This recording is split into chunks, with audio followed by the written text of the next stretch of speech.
seconds to sign on. Really, the map of what you can expect for today. Normally, I'd want to kick us off by hearing a little bit more from you all about the things that you're doing, and for time-wise and efficiency's sake, my hope is that we're at least hitting some production elements that, regardless of the style that you're working in, you're getting to see a little bit of the wideness of expression that you can get with live, and a little bit of the ways that you might be able to approach and then adapt it to your own style. That's really the big hope out of this. And for me, just to kind of hear a little bit about myself, so you know who you're talking to with this thing happening on the screen, is I work as a brand manager for Ableton, which means I just get to be the point person for the Southeast U.S. in terms of equipping educators and musicians and community members with anything they need with regards to working with live and working with how we can make music makers in the community thrive and build their own creative lives and their own community connections with one another. And so really, even in this time, the way that this job is adapted to it, or that we're working on adapting to it, is making sure that our creative communities have creative tools that they need, and then that you all are equipped with inspirations and things that'll just kind of get you through the oddness and the honest difficulty this time, which is going to be different for everyone. So it's great to be able to have that as my focus and as something that I get to do. My background is as a drummer. So I was a touring drummer for about 11 years. I played with an artist out of Oklahoma City, which is where I'm still currently based. Named Charlie Hall, who's a singer-songwriter. So I play drums, and I was always doing some programming and production stuff on the side of that. And of course, naturally, that led to using Live really early on. And Live 2.4, I think, was the version I started with back in 2003. So it was many moons ago when all this happened. And through that, Live, for better or worse, and I think this is a really good environment that we can talk about this, Live has always been the quote-unquote normal DAW for me, meaning it's the one that I've done the most digital audio workstation type work in, even as I became a recording engineer in studios and more traditional studio settings, including built around analog consoles and a little bit around tape workflows and things like that. But all of the recording situations that I've been in, Live has always tended to be a part of the background of that. And so one of the things that I'm trying to especially hopefully communicate is for those that have worked in a lot of different DAWs, which I've already seen some comments that that's the case, that we find ways to translate that back and forth, because for many of us, we're going to be having to translate our ideas and work between different formats and things like that. And so I definitely have that in mind as I'm thinking through the way I approach even in talking about this with y'all. But also, as I was a touring musician and started working as a recording engineer and helping produce records, things like that, for songwriters and bands and all kinds of different, how it typically goes inside of musical life. You start off in one way and then you end up in other things, and you kind of follow where the opportunities are.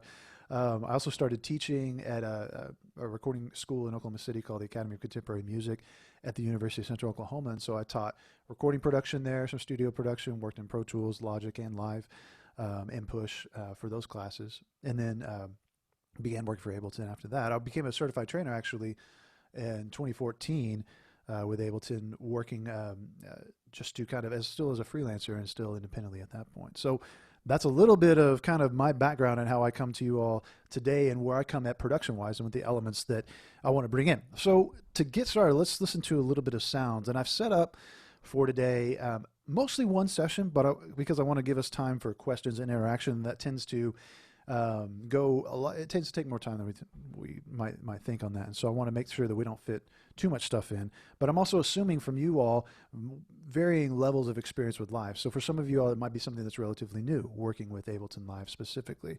And then for some of you all, it might be something that is familiar and you have some in-depth skills.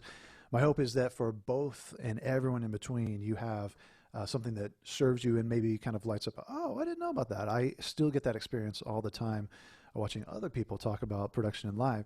And one of the things that makes it so unique and so beloved by the folks that use it is that it does really adapt to your style and personality well. And so I want to start off by doing a little bit of looking at some sounds here. So if there's ever any issue with the audio, if you have any questions on that, be sure to let me know. And I'll have the big caveat of, I know everyone's internet connections are going to be different, and everyone's audio listening situations might be different. And so some of these examples, I'll make sure that they're translating well too as we go on this. So I'll go ahead and start by sharing the screen here. And so just orientation wise here, everybody seeing my screen okay? We've got Ableton Live session view up. Cool. I see nods. I'm liking this. All right. It's always we're having to learn to visually communicate. I'm sometimes a little bit of a hands talker, and so having to have my hands on the computer a little bit more is an adjustment for me as well. So looking at our screen and the overall setup of where things are at, we have just a small portion of Ableton Live session view. And so session view here is something that is the thing that's cool. Screen looks perfect. Session view is the thing that can be more familiar for some live users and can also be the thing that slows some folks down when they first encounter live. And the idea behind session view is that each one of these vertical tracks, which we see arranged just like a mixer, we're used to this process in working with mixers. Right here I have a blank MIDI track, and it's helpfully called MIDI for me. And then I've got a few tracks with a few individual musical ideas on it. Now these individual musical ideas can be everything from one-shot samples to loops to phrases to MIDI clips themselves. And a clip, in the language of some other DAWs that we have, is simply a portion of audio, again, that might loop and it might not. In most cases today, I want to work with loops because it's going to offer us the most kind of efficient way of looking at how some of these processes work. I'm also going to lower the screen here a little bit. Occasionally, we'll have to move some zoom elements around so I can see. So I'll hide that down there. Perfect. All right, and I'll pull our chat down just a bit. So looking at our screen, you also see this red box around here, and that's because I have push set up next to me. Now we'll spend a little bit of time looking at push and how push works with this.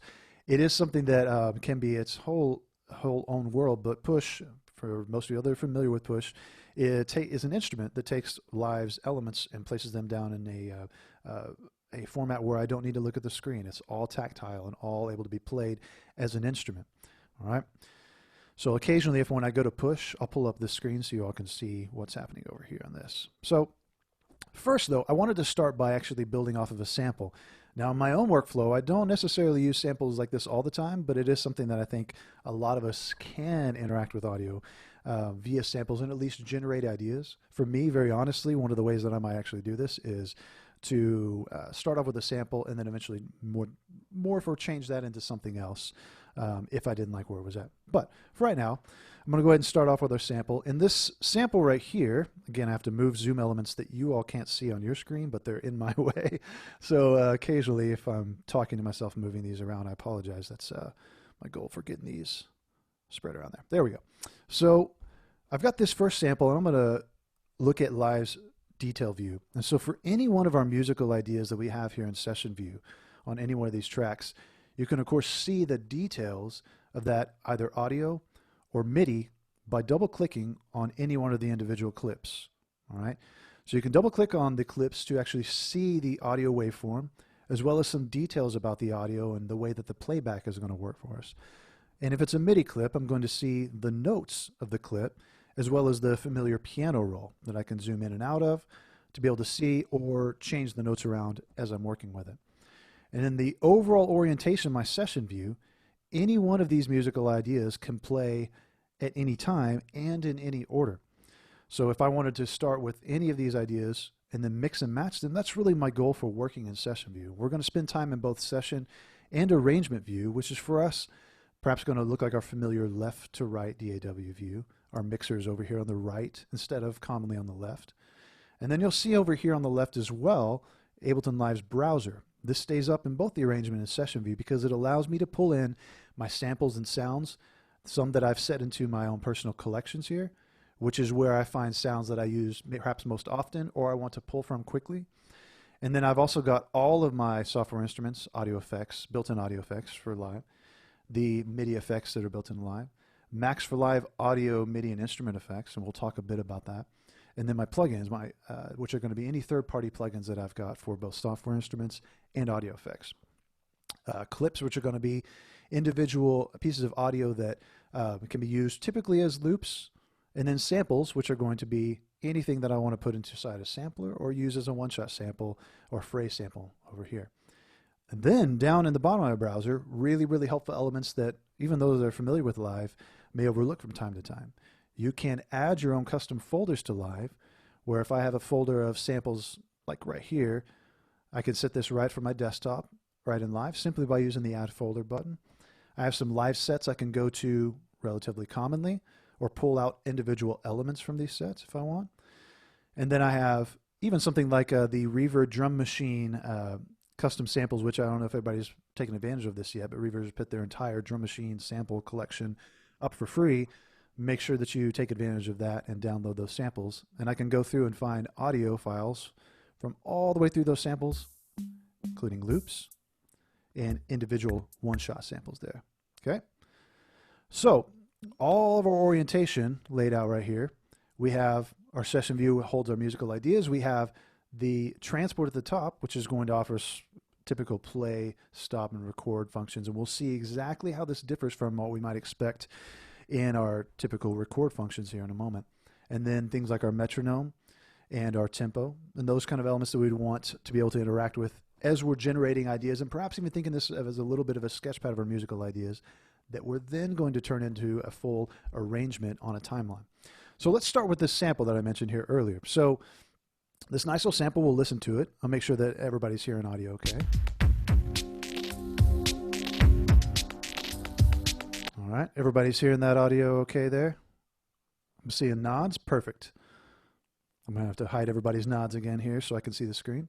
So I've got this little sample right down here, and I want to do a few things to it. Now I have a path and a plan with this sample because I've heard it a few times, but even if it's something that is less familiar to you, this can be something that is really, thanks, you hear samples, this can be something that is really a process of discovery each time you do it. It can be different each time you interact with a sample too. And that's one of the magical things about it, that folks have been teaching us about samples from the earliest days and working with hip-hop music and electronic music and even experimental music. Samples can go a lot of different directions. But let's start with just this sample. We'll take off this MIDI track here. And I just want this beginning part of the phrase because I know this is going to make the most sense for the key that I'm going to stay in, which is going to roughly be G minor. Now I know this because I can play back this little bass line that I have right over here. All right, which is just a simple repeating bass line. And I've got this sample, and when I play them back together, I know that it's going to work pretty well for what I'm looking for musically here. So the first thing I need to do, this sample dives into a little bit of what those of you all that are already familiar with live a little bit, this is going to be something that is more comfortable for you. And those that are new to live, it's going to introduce to you the way that live works the way that live works with warping. So when I turn on the warp option right here in my sample box, I can now take and move around portions of this audio simply by double clicking and moving it around against the musical grid that's behind my waveform here. I'm going to go ahead and undo these warp markers that I just created here, but warp markers will pop up, and I can see when I hover over each transient or each musical event that's visible right here, each moment where the audio is going from less to more or from nothing to something, I can take each of these individual transients and identify where I want to move in the beat and where I want to pin this audio down in my musical grid. Now I can see right here at the top, bar 1, and then bar 2, and then within bar 1, 2, 3, 4, 2, 2, 3, 4, right? I want to actually make sure that this first note right here, listening to my sample again, let's start actually with this right here. When I start with this hit, this is where I want my sample to start. And as I play, I'm watching Live's playhead move across my sample here. And I want it to stop right here at this transient, okay? So I'm going to go ahead and put 2 warp markers by double clicking over those 2 musical moments, those 2 transients. And then I'm going to click and drag across the waveform. Now when I do this, I am trying to tell Live this is the portion of audio that I want to work with for this sample to get going inside of my track. So I select where I want there, and then I'm going to choose Loop Selection, or Command L. It's an easy key command for us, for those of you all that are writing down your key commands as we go, which is hopefully everybody, right? It's key commands. They're the power for our DAW here. So now that I've got a rough outline of 1 bar, it's not quite 1 bar, but we're going to fix that in a moment. I'm going to turn on Live's metronome right up here at the top left of the screen so that I have a timing reference, that I can make sure that this is going to work musically with everything else that's inside of my set. Hey, And Dustin. oh, yeah. Question. For sure. How do you load your samples in? How do I load my samples in? Great question here. So a few ways that I could load these in. One is by going over Live's browser, like I mentioned before, and I have, for example, these samples right down in here. And there's, let's see, we've got this vocal line right over here. If I wanted to, I could drag this to any audio track because it's an audio sample, or to this blank space over here where it says drop files and devices here. And it's going to create a new track for that sample. Oh, I can see you can see that this it. is a vocal sample right there, right?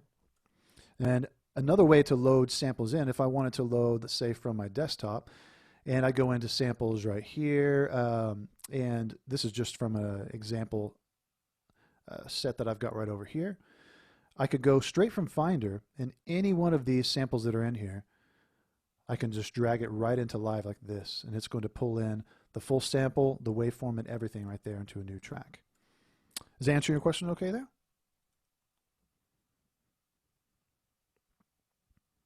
Oh, Yep, cool. thanks. Sorry. You muted. Okay, no worries. All right, perfect. So loading in samples, we can pull it straight from Finder, pull it from the browser, and we're going to work with quite a few different samples here as we go. We're even going to record in our own here in just a moment. So I've got this little phrase right here, and now I want to listen to it with my timing on the background, right? So now, obviously right here, the timing is relatively complex. There's all these staticky moments in there. But what I want to do is I want to pull this audio to where it fits within these two bars. And I can see the musical background, or the musical grid right here, right in the background. And one of the cool things about this being warped audio is that all I need to do is click and drag this warp marker over. And you see this musical piece of the audio right here, snap to bar 2, which is where I want to stop. And I want to go ahead, and this is not always what I might do in this case, but this is a great way to quickly be able to snap this audio to my musical grid. I'm again going to select right over the waveform here, and then when I control click over this, I can choose quantize. Now you can quantize audio in Live when the audio is being warped, just like you could quantize MIDI notes. And this is a great way to quickly be able to place transients onto the grid. So I'm going to choose quantize to eighth notes. And now you see all these new yellow markers pop up. They're taking pieces of the audio and putting them right onto the grid. I'm going to create another one right here. Now let's listen to our sample and listen to it with the metronome up. Now we hear that the audio is syncing together with the timing that we've got. And so musically, it's going to work with the rest of our track here a little bit. So a couple of other little things working with this sample. Oh, yeah, I'm sorry. What was that? Did you just show how you quantize the eighth notes? Yes, exactly. So let's undo that. So I just hit Command Z to undo those elements. So the first step was I'm going to select any portion of the audio that I want to quantize in the clip detail view. Just click and drag with my mouse over it and it'll highlight it. And then I'm going to control click or right click on Mac I'm working with here. And you'll see right up at the top of that you have both quantize and quantize settings. I know this is a little bit smaller on the screen. Quantize is Command U, and quantize settings is Command Shift U. I often joke with former students, you know, Command U is quantize. That's how you can remember that. Don't press Command Q, or you will try to quit your session. So obviously that's not the best key command. So I choose the quantize settings, and the reason that I choose quantize settings is that the first time that I quantize audio, I want to make sure that I am choosing the musical subdivision that I want for that audio. And so when I choose quantize settings, it allows me to pick the current grid that I'm looking at right here, which is 16th notes, or any one of these musical subdivisions right here. And I'm going to choose eighth notes to keep it relatively straight because there's a lot of little things happening in that sample there. You can even set the amount down if you want to preserve some of the original timing. You can set the amount to anything all the way down to 0%, which won't do any quantizing, all the way up to 100. Okay. That feeling okay so far? It might be a good second to stop and talk for a second about any questions related to warping or getting this sample going just yet, and then we'll dive fully into those other layers. One question. Yeah. My question is, so in terms of warping your audio, say you wanted to do some warping in terms of like chopped vocals, for example. Yeah. Could you possibly run down like how you would do it with some vocals? Yes. So a great question with this, and this I'll do as a quick example with some vocals, and then I'll come back to that question exactly and do that with some drums here. But it is something that'd be worth looking at when we're working with our samples, right? So let's take that vocal chop that I had grabbed earlier, and I want to place it over on a track right here. Now I can take this, and you can see that it lives in live session view just like a normal sample. If I played it back, Oh, I can see it. You can hear the vocal right there, right? Now I'm going to create a MIDI track that's going to host a software instrument in Live. I'll go over to my Live browser over here. We'll pull this down a little bit and load in the Simpler device. And I can load this instrument either by dragging it to the track, or when I've got this track selected, like this, it's highlighted, I just double click the software instrument here in the browser. And then Simpler has this screen down at the bottom that says drop sample here. I can take this clip straight from Live Session View, drag and drop it, and then now I've got this vocal sample right in my sampler. Now, by default, I'll pull up push so you can see how I play this melodically, but really all I'm doing is playing back the sample. All right, what Simpler is doing is repitching my sample. I could also do this with Live's musical typing so you can see it play back the sample here. So when I play a middle C, of course the sample will play back its original pitch. And as I play up the keyboard, it's going to transpose it chromatically up the keyboard from whatever it is. But you asked about slicing. Down here at the bottom of Simpler, I can see that I've got 3 modes: classic, one shot, and slice. And when I choose slice, now each one of these blue slice markers becomes a slice of the sample that I can play back on a pad controller or with my musical typing that I've turned on right up here inside of Live, even playing it back with my computer's keyboard.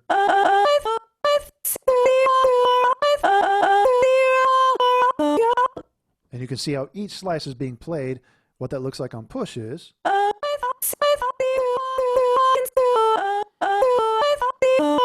And it slices up really, really simply, and it's that quick, one step. Then I get into the making music side of it rather than spending a lot of time working with individual slices. There are some options to slice not only by the transients, but also by beats, regions, and then even manually assign your own slice markers as you go. But that's a quick little overview of that. Does that answer your question okay there you're asking there? Yeah, it does. Awesome. Thank you. Perfect, perfect. So we'll come back to that process actually in just a bit with the drums and talking about some ways to do variations with that. So with our sample, we now have this rhythmically makes sense. Let's play it back again, our original sample we're working with here. All right, so I like where that's working time-wise, right? But I do want to do a little bit of work with the way that that sounds, right? So built into Live, I've got a whole suite of audio effects that allow me not only creative tools, but also a lot of the utility tools that I might find in my analog gear that I have outside of my DAW, or things that I'm going to commonly find among different plugins, right?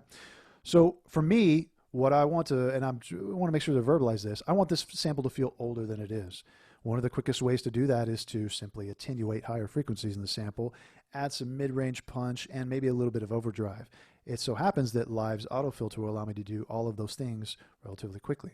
So I'll drag that audio effect to the track that I have my samples on, and using auto filter's display down here, be able to play back my sample, and let's just tweak the sound just a little bit more. And I'll go ahead and change the sound, then I'll talk a bit about what I did in it.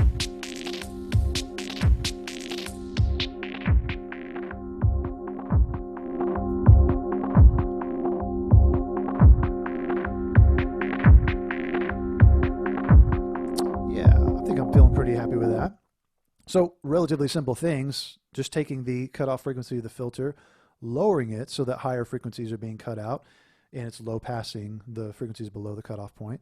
I added more resonance to it just to give it a little bit of more emphasis on that hum that's going on in the background. I really want that melodic thing. I don't necessarily want all of the percussive sounds, and taking out the higher frequencies helps to de-emphasize those percussive sounds. Then I've added a little bit of overdrive as well in the filter, which is going to give me a nice little extra bit of harmonic crunch in the sound, making it feel a little bit older and also slightly more aggressive. So now that I've got my sound up, let's pull in some of the other musical elements that we've got laid out right here, right? So here's my sample, and let's go ahead and bring in some drums behind it here.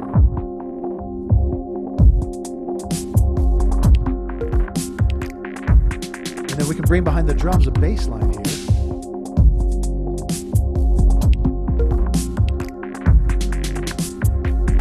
Notice as my bass line comes in, it's a little bit tougher to pick out in the mix of things. It's pretty low and pretty smooth sounding bass.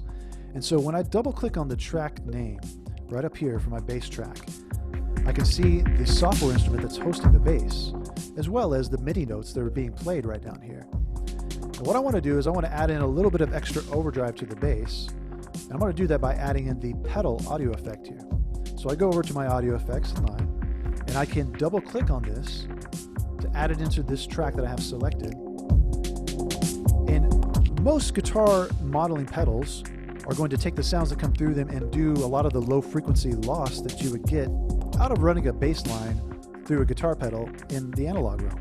But the nice thing about Live's pedal effect is that you can preserve the sub frequencies with this sub button right down at the bottom. And that's perfect for this subby bass sound. Keeps the low frequencies in there, then allows me to add in some extra mid-range and a little bit extra cut to the bass sound here. And it's not super aggressive, but it allows it to cut through the mix just a little bit better, right?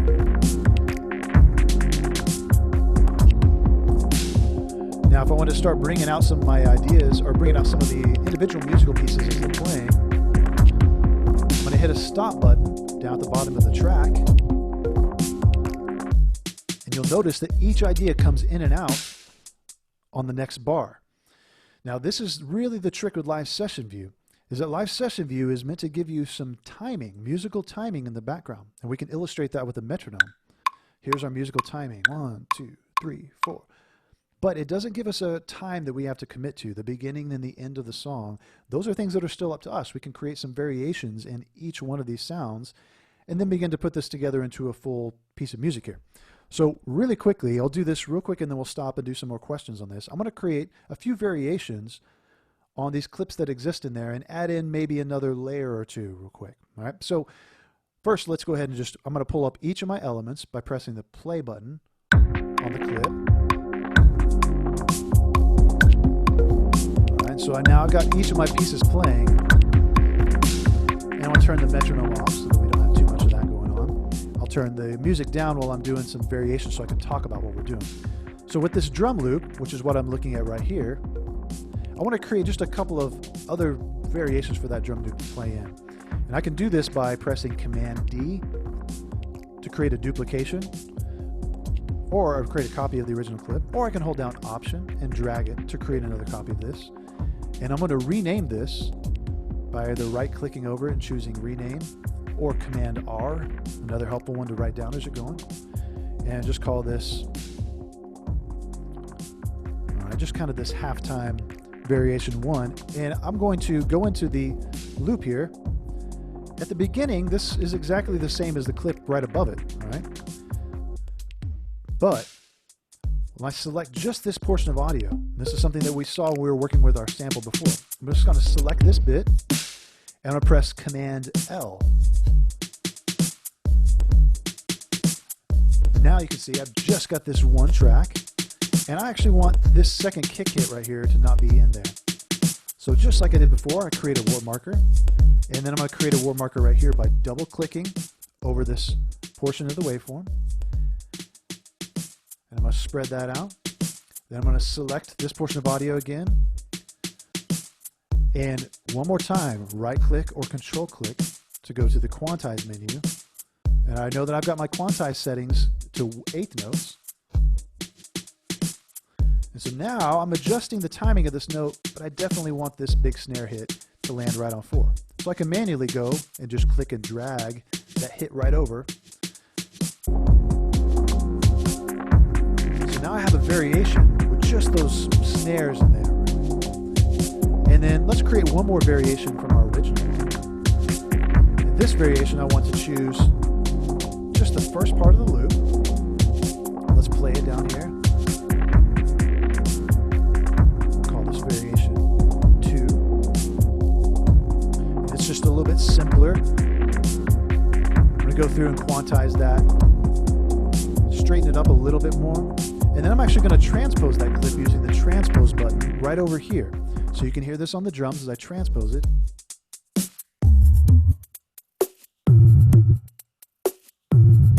That's kind of nice to have something that's a little bit stranger, a little more tonal. And then we go back to our original. Now I've got these 3 variations to choose.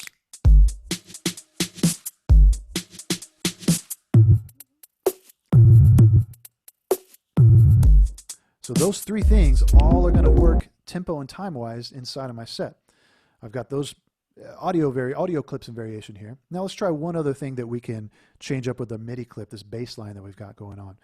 So I'm going to duplicate this bass line again, really just to give myself a container of these 2 bars right here. So when I look at my second idea, so we'll call this G minor. I'm kind of in just a G Dorian mode here. G minor, we'll call this V2 just as a different option.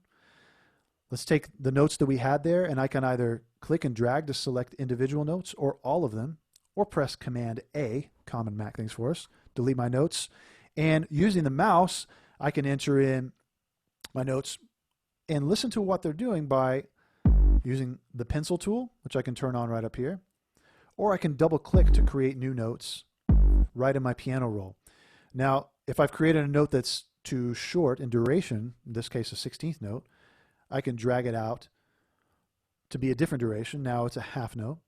And one of the things that I like to do in this process, and this is where we go again from those of you familiar with live, you may have different ways of doing this, but one of the things I like to do is simply duplicate the notes that I've got existing in there by pressing Command D, and then using the arrow keys on my keyboard to move these up and down, which allows me a little bit more control, and it feels a nice way of not having to click and drag with the mouse just a little bit. And then I'm going to go back to my G right here, and we'll just do a nice little option drag to get these 2 notes over. So now here's one bass line idea you can listen to solo.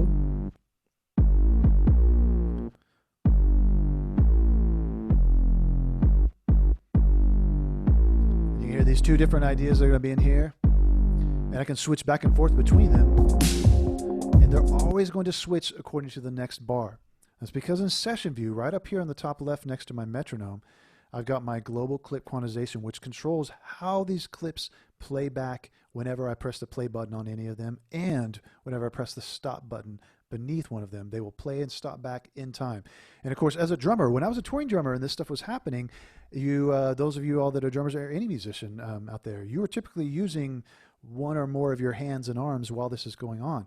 So as a drummer, I might try to play a fill and try to reach over to my left and hit the next idea exactly on time, which is what I had to do when I was using an MPC back in the day and using track mutes and some different things. But now, once I started using live, I was able to play a fill and use a MIDI controller or a keyboard of any kind and trigger the next section of the song or the next musical idea and know that it's going to come in on the next bar versus me having to hit it exactly on time. And that's one of the most helpful things about the way that we can work with time here in session view. All right, so one other last little idea, and then we'll stop and do a few questions here and look at moving this stuff into arrangement view and what it looks like to work on the timeline and as we are with our sounds here. So I wanted to pull up this little bit of piano. Actually, instead of our piano sound on time, we want to look at making our own samples. So this was a question that had come up earlier too of how to import samples, how to bring these into our set and live. So really quick, I wanted to make a sample with something I had laying around in front of me that I was testing out earlier. So what I'm going to do is make a new audio track right over here. And I can do that by going to Create, Audio Track, or Command T. And then this is going to be my sampling track, not to be confused with samples track right here. We'll change the name once we sample here.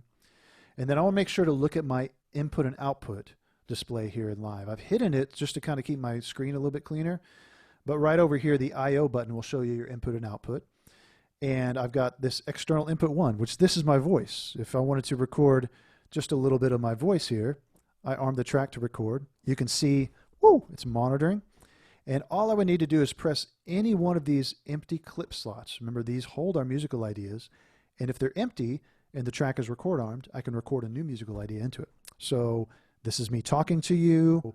This is me talking to you. This is me talking to you. You get the idea, right? That's a sample in there. So I did want to grab a sample from, let's see here. You can see me actually do this on my screen. Oh, there we go. I lost my little bit for this. So I'm going to take this can that we've got right here. Everybody seeing this okay? Yeah. I know I'm kind of small in here. Let me make it a little bit bigger. All right, so we'll take this can, and I'm just going to do a little bit of shaking here. And what I'll do is I'll start my sampling here in the background of live, and you can see that. Cool. All right, so now we've got a sample of this little, it's kind of like a LaCroix thing, right? So we're all getting by with our water at the home right now. So I've got this I like this transient right here. And I'm going to create a warp marker right on this transient. You can hear the sample I just made. All right, pretty straightforward there. All right, nice little jingle. And I want to select only a small portion of this audio because we're going to use this as an instrument. So I select that small portion by, again, dragging over the waveform and using Command L to loop it. And then I'm going to crop it to just this sample because I only really want to deal with this sample right here. And we'll crop it one more time just to make sure that it fits there. And cool, perfect.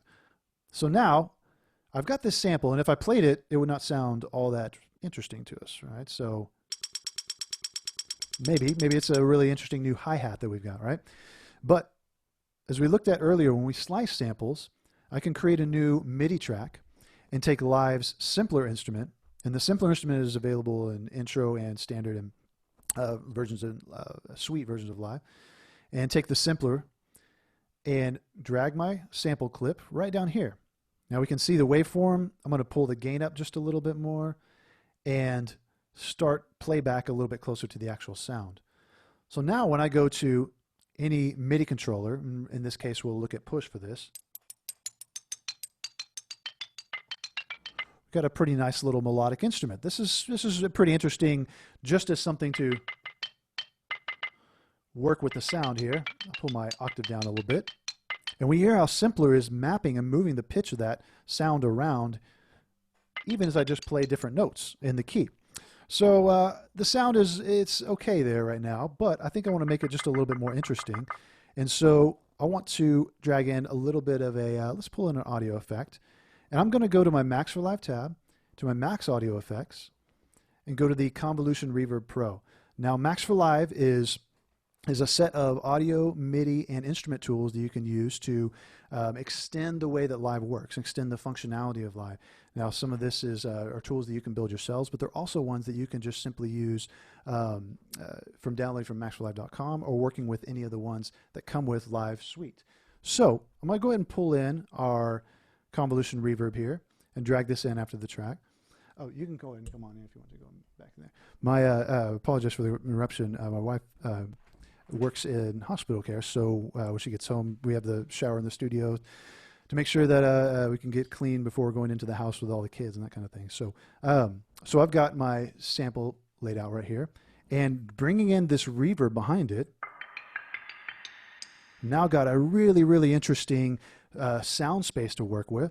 And let's go ahead and play that back in the context of the rest of our track here. So let me clean up our screen so we can see just, I'm going to go ahead and delete the sample that I had there, just the sampling instrument. And this is going to be our, we'll call it can. I'm feeling really creative with the name today, so we'll call it can.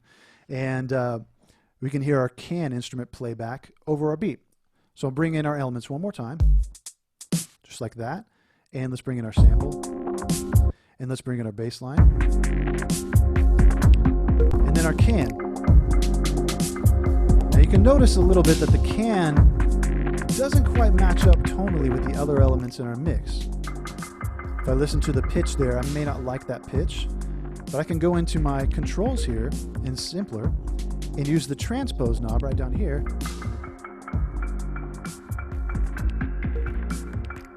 I kind of like that. Yeah, I like that. Working all right. So now when I'm ready to record a new idea, it'd be good for us to look a little bit at how push enables us to pull this off. All right, so looking at push here, I've got a display that shows me the root note of my key, and that's every single one of these blue pads right here. And then every white pad that's in between it is in the key that I'm working with. I see the key that I'm working with via the scales button. Notice that it's G Dorian. It's a little bright there. And so when I play any one of these notes in the key, it's going to stay in key musically when I play them down. And when I'm ready to record an idea, Push has a session record button right down here that records a new clip, just like if I was looking at this part of my track in my session view and hitting the record button and starting a new musical idea. All right, so let's play in a little bit of a idea with our can here. So I'll pull back up push. You can see when I'm ready, I can feel the next bar come in. So 1, 2, 1, 2, 3, 4. I'm going to let a blank bar go by and then press record. And there's my musical idea. You can see right here on the screen behind the video camera, there's my MIDI notes of what I played in. And I've got this nice bit of audio, this nice bit of a reverb going on behind this. I'm feeling pretty good about that so far. So let's stop our musical ideas. And before we go to working and put this in arrangement view really quickly, I want to give us a second to ask some questions if anything has come up. So let's push pause for a second, hit some questions here. How's everybody feeling so far? Hanging in there? Cool. Any additional questions come up? Looking at my chat right over here. Gotcha. So what's the CPU threshold percentage when using live? Concerned about system crash with live performance? Yeah. So great question for this. And you'll notice that so far when working with any one of these software instruments, including these custom instruments, we stayed pretty low on our CPU. Now with any addressing the CPU, especially in live performance for anybody, it's going to be dependent a little bit on the interface you're using, a little bit, of course, dependent on the computer that you've got. But live is intended to be something that is used live just as much as it's used in the studio. So the translation of these things to a live performance, which depending on time we'll do just a second of looking at, means that the live is optimized to be able to be used live, as well as specifically being able to pull in and out different musical elements, samples, and adding in different audio effects as you're doing this in real time. That is something that is built into the way live works. So again, there are some dependencies in terms of how the fastest computer possible, that's best. The best, highest amount of RAM that you can have, that's best, but it's still optimized for the average user. And so it's not something that's going to grab your computer more or less than most of the DAWs in that case. But again, like I mentioned, bringing in and out audio ideas, whether they're samples or software instruments, is all meant to be something that happens in real time. For example, and I'll get back to some questions here for sure, just to demonstrate that instead of just me talking about it, let me go back to playing all these tracks and then bring in this piano, and we'll pull in some audio effects in real time here. Okay, so here is our can. Let's get our sample in here, and then let's get our drums, and then let's get our bass line, and then I'm going to play in on push real quick. Nice little piano line. Now right now the piano is pretty dry. What if we add in a couple of effects here? So I'm going to go into push without even having to look at my computer screen. Go up here on push and choose, let's go with an echo audio effect. So I've chosen my echo, press load. It loads the echo onto the piano track, no audio stopping here. That allows me to get a nice little little ambient piano sound here, but I want to go ahead and change a couple things about echo without again having to look at my computer screen. I can go here to, let's bring in a little bit of reverb, which is built into echo. You can see the reverb level going up, turn the decay up a little bit, and then I'll go back to my main echo device. I like that, but it might be just a little bit too much of a dry wet control here, so let's go ahead and go back to our delay, and let's turn our feedback down just a tiny bit. You can see here on Push's screen an illustration of how the delay works. And let's pull our feedback down and record a musical idea.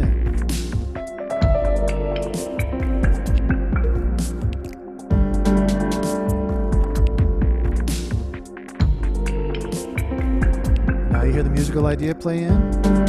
We've got this ambient piano. All our musical ideas here really haven't caused any issues for us in terms of playing back live. And if it comes to creating tracks, bringing in samples, all that kinds of thing we can do in real time here. So, so a couple of other notes on this. Maybe we're looking through here. So it's a note about it's imperative to have push with live. That's not necessarily the case, and I would say actually it's not the case at all. Push definitely brings the most out of live because once you become familiar with live's interface, the way that it exists on an instrument like this, and I can switch between my different instruments. Here is the bass line that I had. All right, so there's our bass line. And even the playability of the touch-sensitive pads and the fact that you can hear that this bass patch, when I play each note individually, it sounds a little bit more punchy. but when I play them legato or glide between one note to another, there's a lot of expressiveness with that. And you can also see how this treats our drums or our sample that we had right over here. Everything's laid out, right? So push is obviously an advantage to have in a lot of ways, but it's also something to where you can get all this functionality. Everything in Live still stays the same just inside of Live itself. So yeah, and getting familiar with the way that this layout, which is a little bit different, the way that it works is part of learning any instrument. And it's part of really the way that Live wants to present itself as an instrument to you as well. What stock plugins do I recommend for resampling? That's a great question, because resampling as a function in Live is a really simple thing for us to do. So let's say that I've got this, we'll turn a MIDI track into an audio track in one path here. So let's actually focus on our piano. So with this piano right over here, when I push play on this musical idea, you can hear the MIDI clip play down all our piano parts here. If I wanted to resample that into audio, there are a couple of ways I can do this. And since we have a question specifically about resampling, let's do this first. I'm going to create a new audio track right over here. And I'm going to call this one resampling. All right. And then you notice how I said earlier, you can see this external input. That's my audio sound card, my interface. I've got just a little small Personas interface over here. That it's got my microphone coming into it. In the same way, I can choose other sources, you know, Waves Rewire, if you've got that available on there. Other tracks can go into any of this, but I have this resampling option right here. So resampling simply listens to my master track, and anything that's playing in my session view, I can record into a new clip here. So I arm the track to record and press record on any one of my playing clips.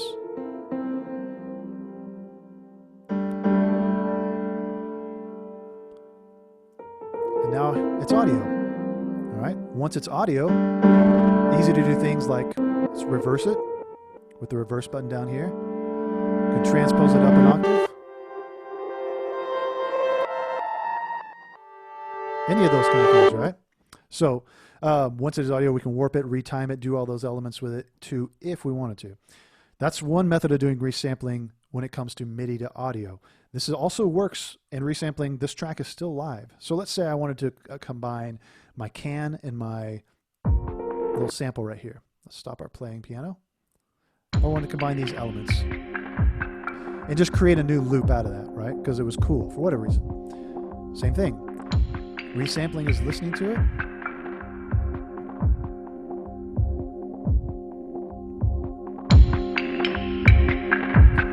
Now, what was playing over here is playing in this clip right here. Again, everything sounds cooler backwards. Maybe going backwards with that would be pretty really interesting.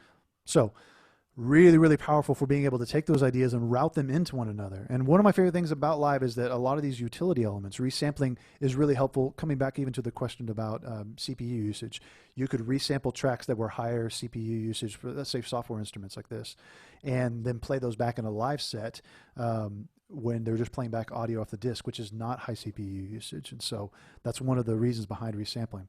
Now, even if we didn't do that with a resampling track, we could take this piano line again, and I right-click over it and choose Freeze Track. The track will turn blue here, and I can hold down Option, drag that clip over to an audio track, and there's my audio from the piano.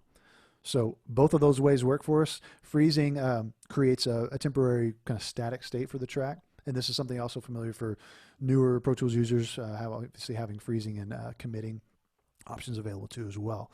So looking at a couple other questions, stock plugins recommend to do resample. Oh, we already looked at that.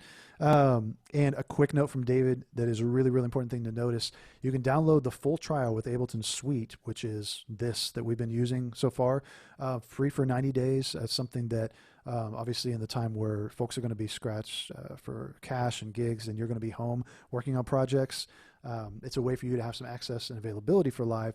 It's a free download. It works fully functional. You can save, export, do all those things. We've changed that to 90 days rather than the typical 30 days for that. If you have already done that, we've reset your trials as well, so you can go back and do that again. And it's still going to be fully functional for you. Take a sip of my cranberry citrus sparkling water here. And then automating auto filter, for example. So a couple of ways of doing automation really quick, and this is great for getting us into arrangement view. So from Julian, I'm answering your question.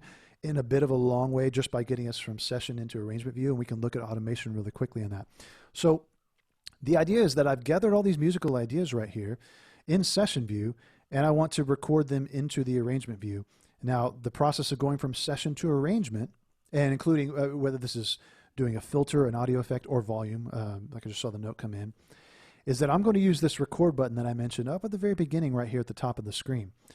So when this record button up here is armed, and then you begin to play back your clips, your musical ideas down here in session view, you are recording the way you want these ideas to play back, okay? And so this includes, if you have this button checked, our automation as well. So I'll give us some examples of this, and then let's look at this in arrangement view because I think it's going to be useful to visualize this. So even though I've got these clips laid out a certain way, I really don't want to pay attention too much to where they're at visually on the screen, although sometimes it's helpful to think of the top as the start and the bottom as the end, right? So let's just start by pulling our sample in. And again, I've got this record button set up in the top, meaning Live is ready to record the way in which I play all these things back, just like I was recording notes on an instrument. So here's my sample here. Let's go ahead and bring in the piano line.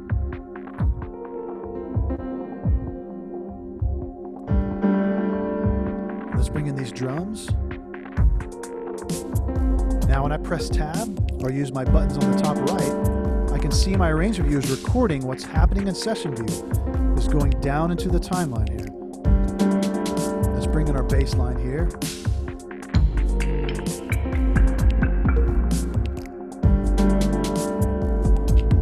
You see everything is playing down in session view.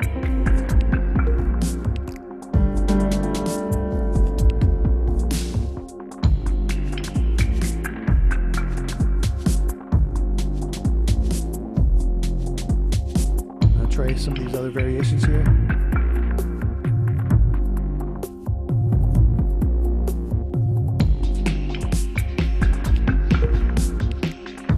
And then let's start bringing out some more elements here.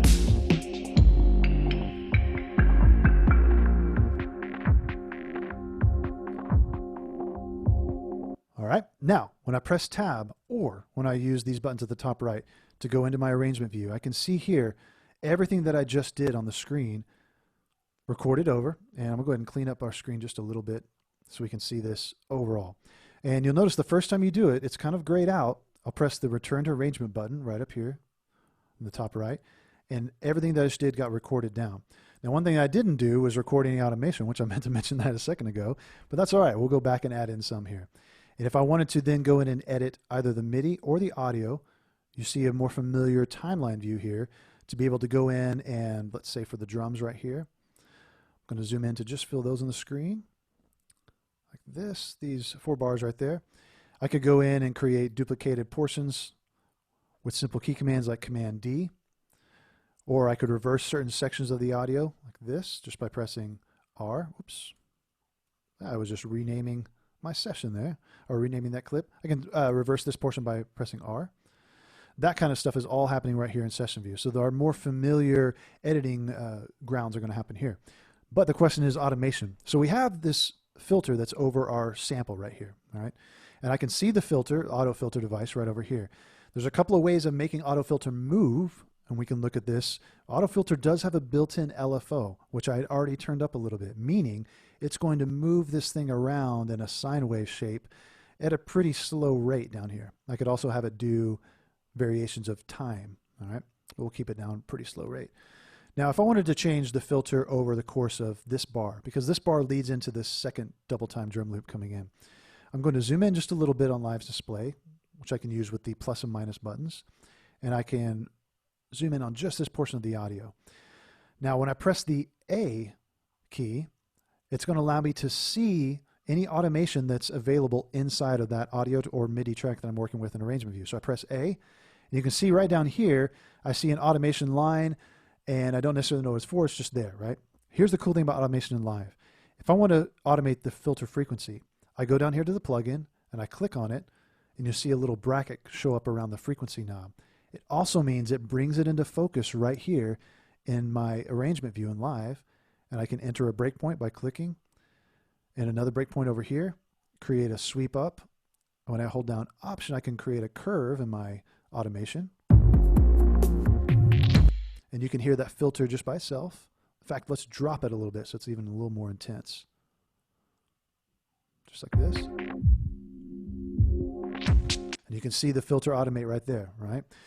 Pretty powerful way to be able to automate here. We could also, let me just do this by looping a section, and I'll pull up push right here. And let's go ahead and set up our arrangement record. All right, and you can see push over here on the screen. And I can create automation right here over our line. Of course, it's going to record right back over here. All right. And when I do this, let's go and do this once. I'm going to take off my loop so it doesn't record back over. Record one more time here. So I'll play that section and make sure that my arrangement record is turned on. And I can record that automation right here on push. All right. And I can see everything that I just did on the auto filter frequency laid out right on push if I needed to. All right. So the other cool way of working with, oh, there's our automation that we had. The other really interesting way of working with our automation is that in live, when I want to undo that, let's say I didn't like that, I just press delete, okay? If I wanted to, over just this portion of the sample, create an automation envelope, when I select a range of audio here in the arrangement view, right-click over it, I can go down to the bottom of the menu here and you can insert an automation shape, like let's say a ramp up. So now I have a ramp up ready to go right there, okay? And I can go into that ramp, adjust it to make like a custom shape here. Maybe this just kind of strange little movement like this. And then when I want to loop just the automation, I can select it, press Command D to duplicate it. And I can also take the whole automation envelope and squish it with these little handles. So I like that 2 bars of movement, but I want it to happen in 1 bar. Now we've got it squished. I could also skew it to work to a higher portion of the range or a lower portion of the range, and even have it stay up high at the beginning and skew down lower as it goes. So automation itself becomes a highly creative tool when working with arrangement view here. And again, once I'm done with my automation, I press A, and it hides it back under and keeps my screen nice and clean, especially if I'm working in a live setting for this. All right, let's pull up a couple other questions here. All right, so automating auto filter there. Another really helpful tool when it comes to automating things, although it is not technically written automation or timeline automation, is again these Max for Live elements that I mentioned. They extend the way the live works. It offers additional ways of interacting with audio, with MIDI, and even with software instruments. So one of the best tools for this is Live's LFO. Or I'm sorry, the Max for Live LFO. The Max for Live LFO uses this mapping button to map this LFO to anything in there. So you asked Julian too about what about automating volume. All right, I'll demonstrate this in our session view because it's a little bit easier to see. So automating, let's say the volume of this track with our samples on it. And I'll loop a section with samples right here.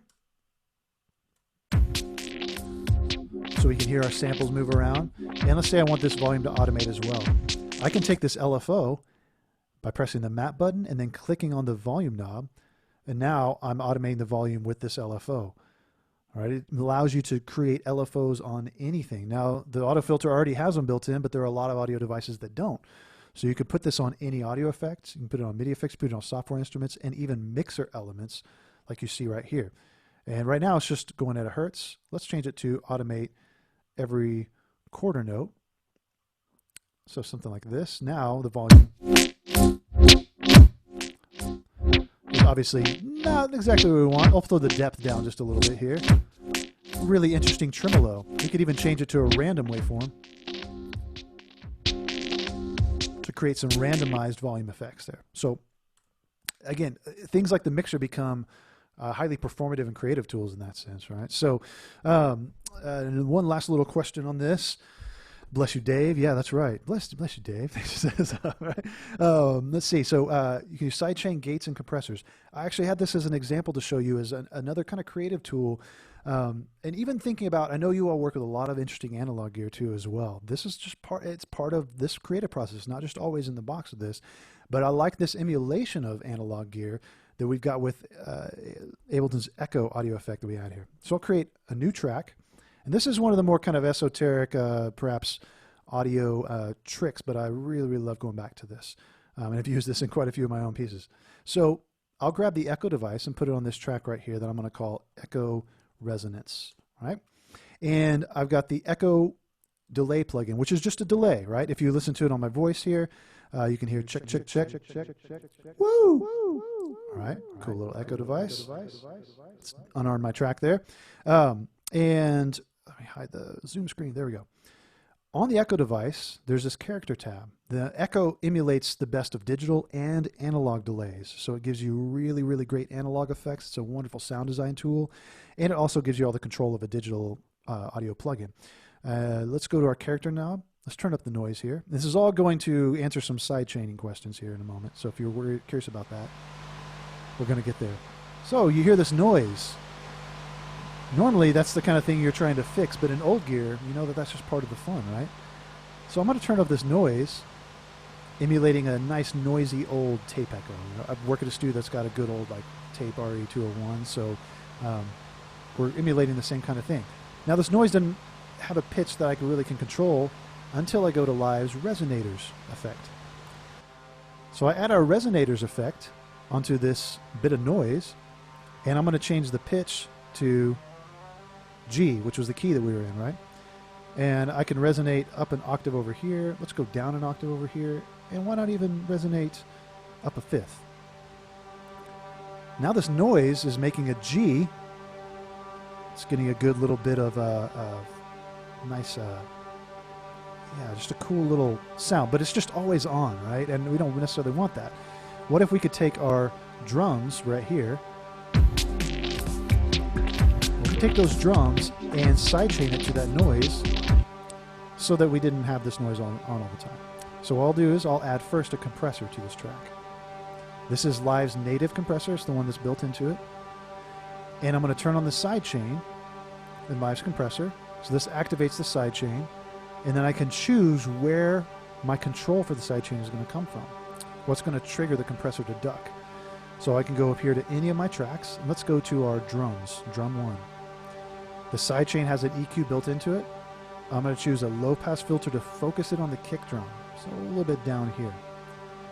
Turn the ratio of my compressor up a little bit so that it will duck relatively a good amount. And I'm going to change my attack to happen pretty quickly.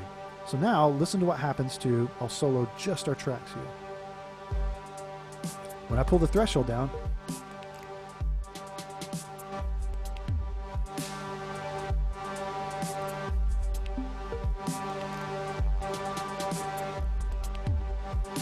get a nice little ducked drone that feels pretty good in the rest of the track too, if we listen to it and everything.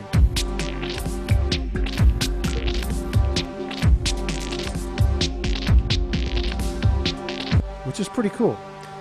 Now, an additional interesting thing about this, I'll turn that off for the moment, is that I kept thinking, and you might be thinking of this too when you're working with sidechaining, since the sidechaining is controlled by milliseconds down here on our compressor, how do we translate that into time? You could do the math on it, and that's probably a good exercise for you.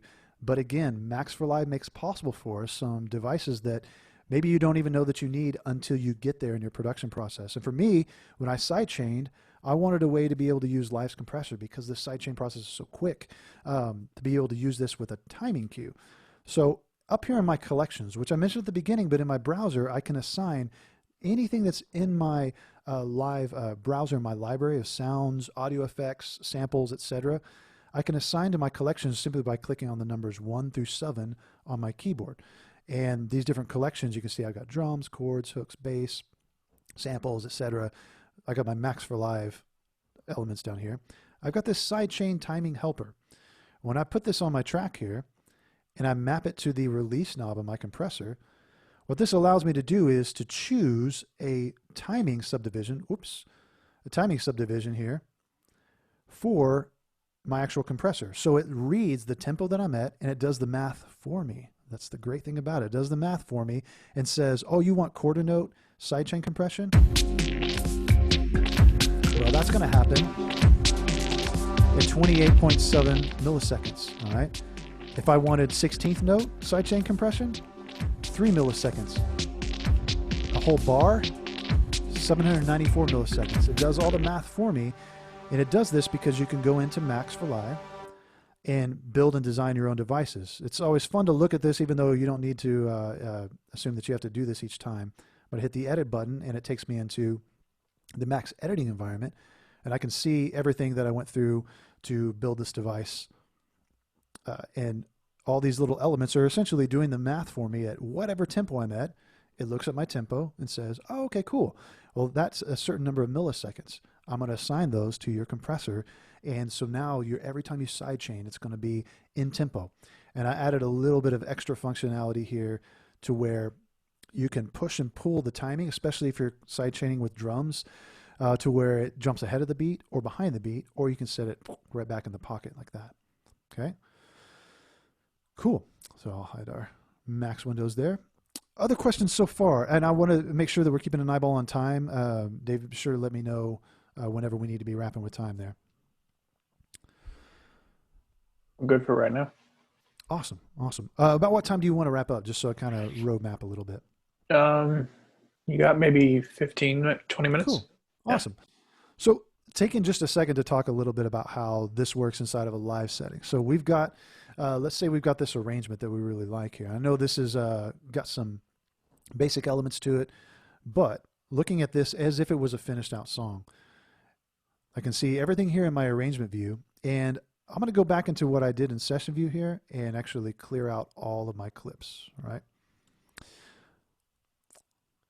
So great question here on real quick while we're talking about Max, difference between Max for Live and Max MSP. So Max for Live is back in Live version 8, Cycling 74, which is the company that makes Max and Max for Live, partnered with Ableton to better integrate the Max visual program environment where you saw those little individual objects in there, to better integrate that into Ableton's own workflow.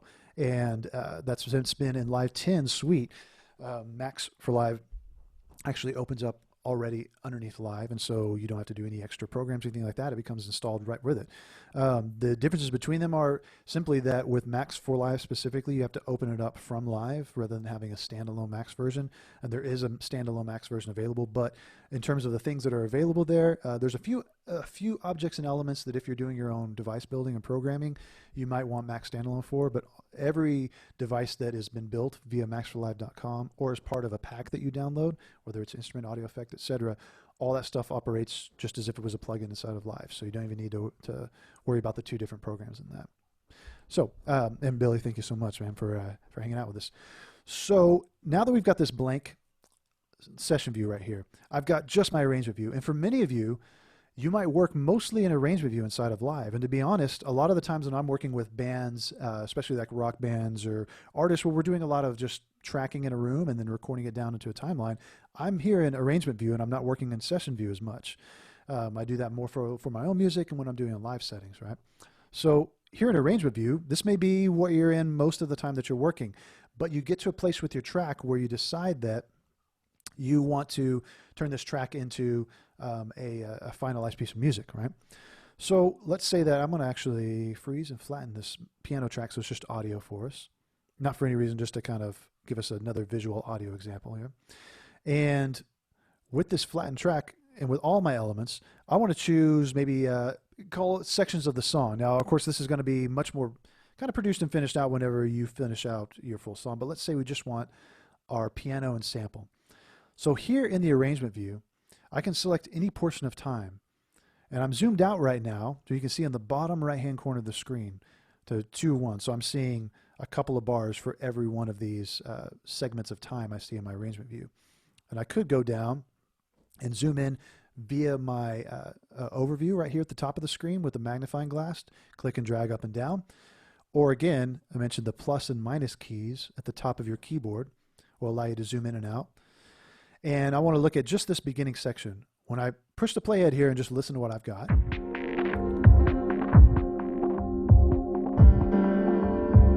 Okay, I like that all right, but I want it to be backwards. So I'm going to select that portion of the piano, hit R to reverse, and now because I want this to be the beginning of the track. Have a nice little cool intro there. I select this portion of time on any track right here. And I'm actually going to add in a little bit of a locator marker here just so we can clearly see this is going to be an intro.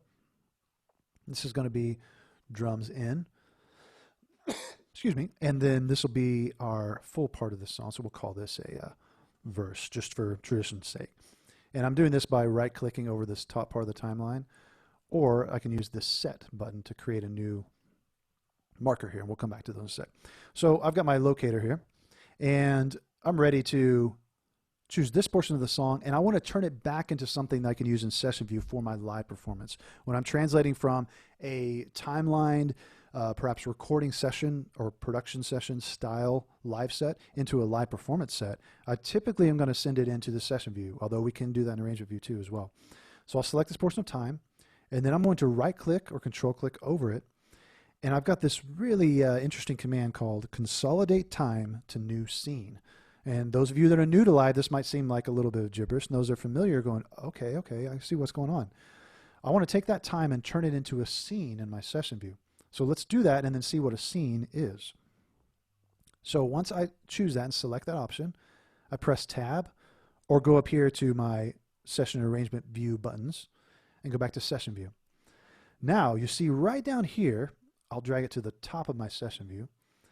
I've got this clip and this clip in here. It just so happens this is exactly the time that I was looking at over here, translated into two new clips into a new scene. So right over here on the far right, these play buttons are scenes, and they push play on anything that is in the track to the left of them. So for example, scene 17 is going to play these two clips. And then scene 2 will play nothing because all it has is stop buttons underneath it. So it'll stop the playing clips and only play these two. All right? Always still in time. All right? So any portion of the song that I want, I can take from my recorded arrangement. Again, my studio session always stays here. It's always something I can come back to. I can take a portion of the song, and let's choose our drums in right here, and we'll take this portion. Again, right-click, consolidate time to new scene. And notice this new scene number 18 underneath. Let's rename these. This will be our intro, and then this will be our drums in. And there's even some nice tricks with using scenes. Let's say our intro is going to be at 125 BPM. Once I type in a number, anything between 20 to 999, and the letters BPM, the scene play button turns blue to tell me, oh, you've actually entered in a BPM cue. And then once our drums come in, let's go ahead and bump our tempo up to 130 BPM from there. I'm going to control right click to add a color into these scenes just because I'd like it for organizing. It just looks better. Easy to see. These are active. All right. So now when I push play here, Live's transport changes to 125 beats per minute. And this scene is going to loop in a live performance depending on what other elements are going on. Guitar could be going on over this. Vocals could be going on over this. Everything's going to loop until I'm ready to go to the drums in. Whenever I'm ready, they're going to come in on the next phrase. So 2, let's push this next scene. 3, 4. Now drums are in. Now we're at 130 beats per minute, right? And I can continue to do this through each section of my song. I go back to my arrangement and again select this verse phrase. We'll give it a couple bars. Choose consolidate time to new scene. And then here we have the end with the double time drums. Consolidate time to new scene. All right, and we'll call this verse 2, and this one scene is going to be called ending double time.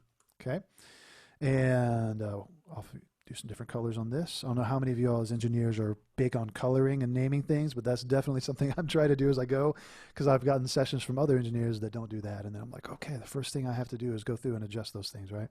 So I've laid out all my elements. Here's our intro. Let's go ahead and skip just to the end. This allows me a lot of flexibility to be able to include any movement between sections of the song that I might want to include. You'll notice here, when I play this ending section, our sample from before, we had all that automation going on with it, right? So if I go here into the sample mic, looking at the clip as it is, even in session view, the frequency automation from our filter is right there. So everything that we did in arrangement view is right there in this clip that I can play back as a loop. Still stays in there. So all that stuff gets preserved. It's really, really cool with that. All right. So questions so far on this, going back and forth between session and arrangement view. How are we feeling there? Everybody good? Cool. Right on. Sweet. So with the little bit of time we have left, a couple of quick resources I want to mention, and then, guys, of course, any last questions on things, I want to make sure to be able to answer any of those elements that we've got. So a couple of website resources here. Let's go first to Ableton.com. All right. And now I mentioned Ableton.com not because it's like, oh, hey, yeah, of course the Ableton guy mentions Ableton.com, but because it's a legitimately inspiring place that I go to as a musician and as a producer and everything else, just to get ideas, to get inspired, to try something out, to get new resources. All the times there are new things that are coming out, whether it's a new Max for Live device like Flex Groove. This is a really cool device that's come out. Or I want to go back and maybe spend a little bit of time in all of my quarantine time getting caught up on some talks from Loop that I missed. You know, these are things that inspire me across a wide range of styles, and not just things that are related to just the stuff that I do. I could also go here, and you all can also go here. If you're seeing things today and you're like, okay, gosh, I want to learn a little bit more about this, a little bit more about that, going here to the help section and looking at all of the knowledge, the Learn Live section, the Learn Push Off section, just being able to work quickly between with some of these new tools as you are digging through them, especially if you go through and download the trial for Live. I also mentioned maxforlive.com. Maxforlive.com allows you to download a huge array of Max for Live devices if you have Live Suite or you've got Max for Live as an add-on to Live Standard. Anything that's made by the community of Max for Live developers. And this is also something, if you're interested in making your own Max for Live devices, you can upload these here. Almost, yeah, I would say most of them are free, and they're all still really, really affordable, even if they're commercial ones. And you can typically find something for anything, any idea that you have for interacting with the way that Live operates and interacting with analog gear. I've got some analog modular gear, and of course, Live's own CV Tools utility is really great for this. It's a Max for Live utility. And then there are a lot of really interesting specific analog specific things, like I noticed this Moog mixer thing and electron pattern selector. So regardless of the analog gear you have, you can usually find some Max for Live elements there with that. And it would be good to mention also Live's learning music .ableton.com. And this is something that if those of you like myself, admittedly I didn't come from a big music theory background. It's something that I've had to grow into as I've developed as a producer. And for many of us, we might produce into our music theory knowledge. Learningmusic.ableton.com, don't be put off by the fact that it's a learning website and it begins with the beginning of some production elements that might be familiar to you. As you go through, I promise you'll find music theory and music production elements that work together, not separated, that will be useful to you. And it's really fun to play. It's all in. It's going to give you sounds and ways of actually creating tracks right here in the web browser itself. It's really pretty fun, right? There's also learningsynths.ableton.com. And this is something for diving into synthesis more in detail, if something that you might be a little bit less familiar with. Again, a website that is fun to play with, right? These also export projects, or the learning music website, I should say, exports projects that you make in it straight to Live, which is pretty cool too. So you can make some beats in here in your browser, take it, put it in the Live suite, and be able to work with it. All right. So both really, really powerful and helpful tools when you're working on getting familiar with some of Live's elements. Cool. All right. Other questions so far? Any other things y'all are curious about? Things you want to know about me? You know, so requirements come able to certify trainer. Sorry, Raphael, I think you asked that earlier there. So where do you get the certification? Do you have to learn how to use Push 2 to qualify? And actually use arrangement view. Great questions on this. So when it comes to working with Ableton certified trainers, so certified trainers are independent musicians, artists, educators that go through a process with us at Ableton to really show and demonstrate not only their ability to show a lot of live knowledge, but also how to communicate that to other people. Like I said, myself, I went through that in 2014. And it's a process that if you're interested in becoming part of that, go to the certified training portion of Ableton.com. And you can see the certified trainers on there and also find out information on how to contact live if you're curious about setting through that. I mean, I would say the biggest things to prepare for are not only your live knowledge and your ability to produce music, which of course is important, as well as working with Push specifically, but also the ability to communicate that with other people and getting familiar with those elements too as well. Cool. And I appreciate the thank yous from folks. Yeah, it's been a joy to be able to do that. So, well, cool. Well, we can, I mean, I think it'd be a good stopping place. We don't have any other question. Don't want to hold you all too much later from that, but I really, really appreciate David and Frank for you guys for setting this up and for you all's questions. The way that you all have interacted with this, it really is a joy. And it's so fun in this time for us to be able to find ways to do these human connections and be able to actually connect with one another in this. So, yeah, I really appreciate that. And I really thank you all for, let's see, send some messages here. Really thank you all for, taking your time to hang out with me here in Oklahoma City, vacation capital of the world. So if you guys, again, everybody's ever come to Oklahoma City for whatever reason, hopefully there's not too much Tiger King tourism coming on, after the Netflix series coming up, which is only about 45 minutes from my house. Please feel free to hit me up. I'd love to show you the creative and amazing musical community we do have here. Everybody from hip hop musicians to indie rock musicians to amazing studios. It's cool because it's a surprising place for folks. So really, really, would appreciate that if you all come through. So.